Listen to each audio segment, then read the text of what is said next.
They are very destructive comments that we hear, No, you are. I have said that if I have to choose a phrase for my campaign, it will be back to Article 1 of the UN Charter. Article 1 of the UN Charter talks about the main priorities of the UN. First, peace and security. Second, you have peace and security also if you prevent, and prevention is development, and development has to happen within the respect for human rights. And that's Article 1 of the UN Charter. And really substitute the UN in the humanitarian. We can use more help. We can use more local, for example, organizations. Or when the UN was established, there were 50 countries in the UN. Today, we are 193. So there are 143 countries that did not contribute to the architecture that was established in 1945. So today, we have to be more inclusive, and those voices have to have a wider space to be heard in the UN. And that knowledge and experience that we have accumulated through so many decades, been able to have and to put, because I have said that I know all the women which names have been, mentioned for the Secretary General. I can assure you that all of them, including me, we have all the merits to be in this race. We don't need a special treatment. What we are really asking for is not discrimination. Diplomatic actor in the world, the Gulf in general is saying we have to close you and whatever, and that won't help the world. Well, obviously, a huge responsibility and a huge honor. Yes, if you can really contribute to improve the world, yes, it's a huge gift that life can give you. I will be very honored to be there.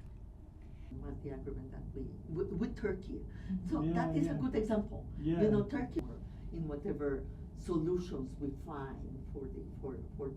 He said in the General Assembly that the UN has huge potential, but that he believes that the UN is not, has not used its potential to the fullest.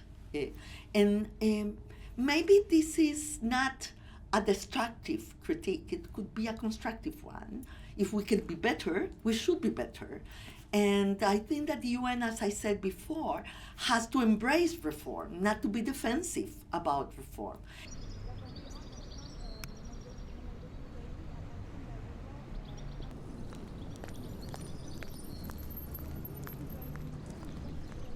I think that we have to admit that there has been a weakening of the trust in the UN, and in the UN as a conduit to find solutions to our challenges.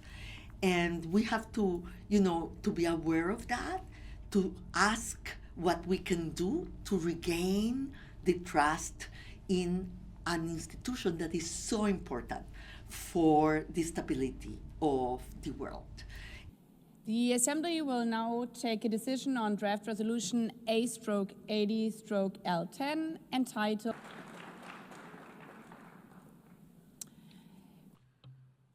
Madame President, dear delegates, different cultures can be united by sport. What we don't want is to throw away, all the experience and infrastructure that the UN has built these 80 years that has served the world pretty well.